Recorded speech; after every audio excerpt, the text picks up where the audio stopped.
Driver साहब, ये आपकी कारस्तानी तो नहीं है? प्री रिकॉर्डेड ऑडियो बजा रहे हो? इरफान मियां, आपने तो हमारी चोरी पकड़ ली। मैं तो बस सफर का रोमांच बढ़ाने की कोशिश कर रहा था। रोमांच की जगह आपने हमारे दिल की धड़कन बढ़ा दी। ये तो मजाक था, पर उन लोगों को पता नहीं था कि ये तो शुरुआत थी।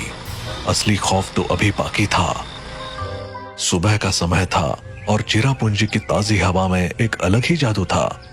बस से उतरते ही उनका स्वागत गाइड डेविड ने किया।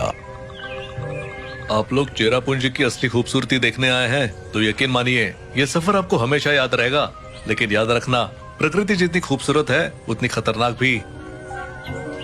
आप तो शुरुआत में ही डरा रहे हैं। डरना मत, मैं साथ हूँ। चलिए चले। डेविड उन्हें एक एक जगह लेकर गया। हरियाली, अनगिनत झरने और लगातार गिरती बारिश ने उन सबको मंत्रमुग्ध कर दिया। बादलों के पीछे चलते हुए उन्हें ऐसा लग रहा था जैसे वो किसी जादुई दुनिया में आ गए हों। ये जगह तो सपनों जैसी है, मैं यही रहना चाहती हूँ। यहाँ सिर्फ घूमने में मजा है, रहना मुश्किल है। हमेशा बारिश जो होती है। जो भी हो, ये सफर जिंदगी भर याद रहेगा। घूमने के बाद वो एक छोटी सी ढाबे नुमा जगह पर बैठे।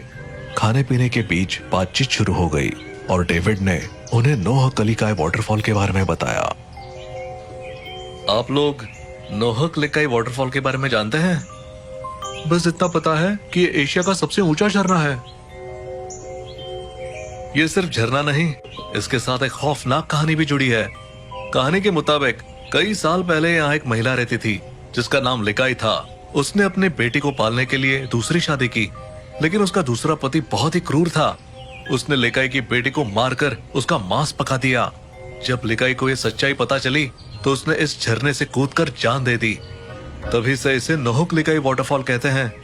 लोग कहते हैं कि यहाँ जाने वाले को आत्महत्या करने के ख्याल आते हैं, इसीलिए इसे भूतिया जगह माना जाता है। सभी के चेहरे पर डर और अजीब सी बेचैनी साफ दिख रही थी। God, this is horrifying. लेकिन क्या ये सच है? मैंने ये चीज फर्स्ट हैंड एक्सपीरियंस की है। मैं आपको वहां जाने की सलाह नहीं दूंगा। सभी ने उस जगह जाने की इच्छा जताई, लेकिन डेविड ने मना कर दिया। रात में सभी अपने कमरे में लौट आए, लेकिन राजेश के मन में उस जगह को देखने की इच्छा हो रही थी। उसने राहुल से बात की। राहुल, मुझे नोह कलिकाय वाटरफॉल जाना है, तुम मेरे साथ चलोगे? तुम पागल हो गए हो क्या? डेविड ने मना किया था ना। बस एक बार देखेंगे और लौट आ जाएंगे यार, प्लीज। ठीक है, पर जल्दी वापस आना होगा।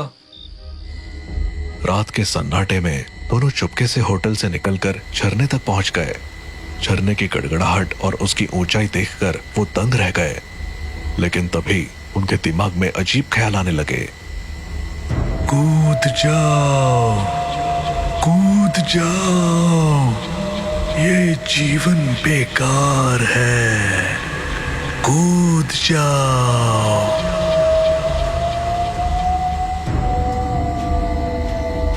राजेश, ये आवाज सुन रहे हो ना? हाँ, हमें यहाँ से निकलना चाहिए। राजेश ने वहां से हटने की कोशिश की, लेकिन राहुल वहीं रुक गया। राहुल, चलो यहाँ से। कूद जाओ, कूद जाओ, कूद जाओ। राहुल जैसे हिप्नोटाइज हो चुका था। राजेश ने उसे बार बार बुलाया, लेकिन राहुल ने झरने की तरफ कदम बढ़ा दिए और अचानक उसमें कूद गया। राजेश भौंचक्का रह गया। डरा सहमा राजेश होटल वापस भागा और सबको जगा कर ये बात बताई। सबने उसे बहुत डांटा और फटाफट झरने की ओर दौड़े। वहां पहुंचने पर उन्हें राहुल का जूता मिला। ये क्या